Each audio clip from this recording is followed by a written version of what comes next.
Thank you very much. Thank you, thank you. You all know virtually none of that is true. But I thank you for that introduction, Mike, and it's an honor to be here with you today. Ladies and gentlemen,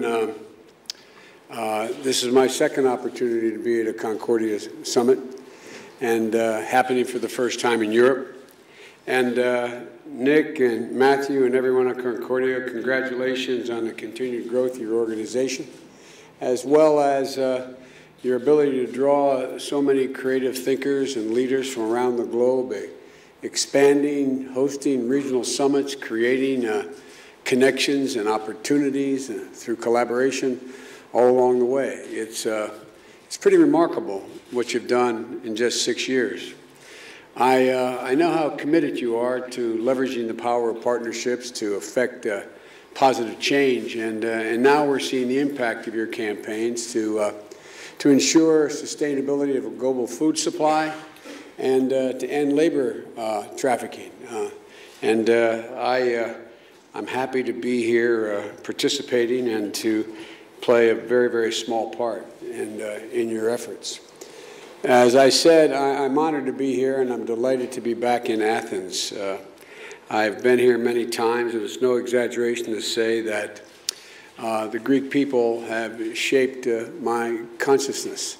The Greek community in which I received my early political baptism, the Greek community around the world, and throughout my Senate career, and as Vice President, I've always believed that a strong Greece is firmly anchored in Europe, is critical to the long-term security and stability of my country, of the United States. You know, that's been true for much longer than my 4 decades in public service. President Truman recognized that critical importance of Greece at the end of World War II, when he called on Congress in 1947 to provide significant aid to Greece. It was his objective, and his argument boiled down to a simple proposition, a simple basic principle that's as true today as it was when he stated it in 47. He said, and I quote, "The free people of the world look to us to support and maintain their freedoms. If we falter in our leadership, we may endanger the peace of the world, and we shall surely endanger the welfare of our own nation." He didn't speak in terms of moral obligation. He didn't speak in terms of generosity. He didn't speak in terms of somehow standing up and providing charity for the Greek people. Truman recognized that we needed a strong Greece because it was in the self-interest of the United States of America. And in return, Greece has stood with the United States as a critical partner here in Europe, as an ally in NATO, one that is always invested in our common defense. Greece and the United States have fought shoulder to shoulder in every conflict in the past century, from World War I to our ongoing campaign to wipe out the pernicious threat of ISIS. And to this day, sailors serve alongside one another in Suba Bay, one of the great assets for the alliance and incredibly important to both our countries. And it's precisely because of this that President Obama and I understood the value and the critical importance of this partnership, that we worked so hard to convince our European allies, friends in Europe, to help Greece navigate the financial crisis for the good of all of Europe, not simply with the narrow aim of averting a financial collapse, but to put the Greek economy back on a sustainable footing, to establish the economic conditions that will create jobs and rising incomes so hardworking folks here in Greece can invest in their children's future. And I might note parenthetically, that requires debt forgiveness in my view. Today, Europe and the United States continue to face challenges, some familiar, some of which require us to act together, and some of which require us to act together in new ways. The economies of Greece and other European countries continue to struggle to find a needed growth pattern. The people of Cyprus remain tantalizingly close to the promise of a lasting peace accord. Weak rule of law and bad governance are exacerbating the political tensions in the Balkans. In eastern Ukraine, Russia, controlling forces continue to maim and kill Ukrainians, bringing the death toll so far this year to nearly 100. And across the entire continent, we see how Russia, and I'll be blunt and precise, Mr. Putin, seeks to destabilize European solidarity, interfering with elections across Europe and in the United States, seeking to sow doubt and undermine the legitimacy of NATO and the EU and other institutions, weaponizing corruption to subvert democratic institutions. They're at it here in Greece, they're at it here all throughout Europe. And the energy crisis in Europe, the dependence on gas from Russia, only makes it easier for Moscow to exploit points of weakness in European unity. And without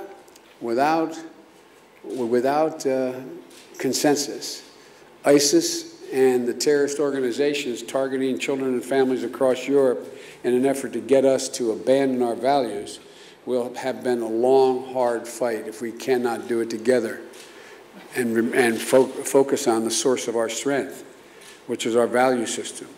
The biggest refugee crisis since World War II continued to displace millions, and the impacts on Europe and of the civil war in Syria are obvious. I want to thank, I might add, the people of Greece for their enormous burden they have shouldered in sheltering and caring for refugees fleeing unspeakable horrors. My wife, Jill, now is with George's wife in Chios right now, and has a role as the board chair of Save the Children USA, continuing to focus on our attention on this crisis. And on top of everything, demagogues and xenophobes are doing their best to play on the understandable fears that some people fear, fears about the future, about their safety, the drive of nationalist populist movements to seek to unwind decades of progress. Europe and the United States have made together all this time, this progress, and they're attempting to unwind it. In the New York Times today, there is an article on the front page of the Times as I was coming over. I read, you may have seen it. It says that it talks about how in the United States of America and throughout the world, there is dying optimism that even though they think the situation in each of the European countries is better off than it was 5 years ago, a vast majority of the people in each of our countries in Western Europe believe that their children will not be as well off as we are. That is a frightening prospect. That is something we cannot let be sustained. Our transatlantic partnership remains essential to addressing these global challenges.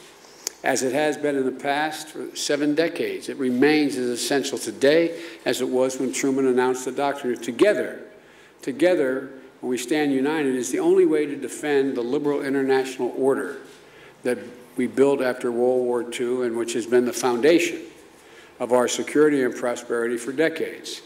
I was fortunate enough in my retirement from the vice presidency to have the University of Pennsylvania set up the Biden Center. And the single focus of that center, with a significant staff that came from the last administration, is to work on what you're working on here, basically how to maintain this liberal world order in the changing world we find ourselves in. And to do that, we have to resist the forces of European disintegration and maintain our long-standing insistence on a Europe whole, free, and at peace.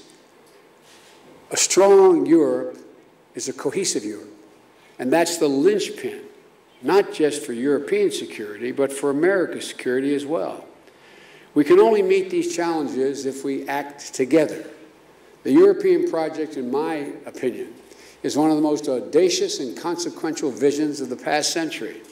The idea that after centuries of conflict, Europe could reinvent itself as an integrated community, one committed to political solidarity, the free flow of goods and people, the solemn obligation to collective defense. It was never inevitable. It was never inevitable. It was hard-earned. And we must never forget that how we got here. Not take for granted success is going to continue unless we begin to fight back and fight harder than we have been. The United States, our NATO allies, and all the nations of Europe are in this together. As the eldest and strongest democracies in the world, we have a responsibility to beat back the challenges that we now find at our door. If we don't fight for our values, no one else will. We have to project a unified front. I know at this moment there are questions about what kind of leadership the world can expect from the United States of America going forward. But I want to be very clear that there is still, in the United States of America, a strong bipartisan consensus in the United States, especially in the United States Congress, that European security is vital to U.S. security. That is deeply rooted in both political parties, notwithstanding what you occasionally hear from this new administration. And that the Truman Doctrine still applies. If we falter in our leadership, we may endanger the peace of the world, and we shall surely endanger the welfare of our own nation. That is as relevant a comment today as it was in 1947. The United States has had moments of turning inward in the past, but we've always overcome them, just as we will overcome this. History has proven that the defense of free nations in Europe has always, always, always been in America's best interest and is America's fight. So this is an important moment to have this discussion, to focus on the future of Europe, to renew our shared commitment to the transatlantic alliance. And just as I promised in my final speech as Vice President, I'm here today because I intend to keep using my voice no matter how insignificant it may become. My power as a citizen, my new platform at the Penn Biden Center to help keep the transatlantic alliance strong and vibrant. Our common future depends on it. Greek unity, Greece's growth, independence, economic security is vital to this part of the world and vital to the United States of America. You are the linchpin to everything else that's going to happen. And I promise you, the vast majority of the members of both political parties stand with Greece and stand for the transatlantic alliance. I thank you all for listening.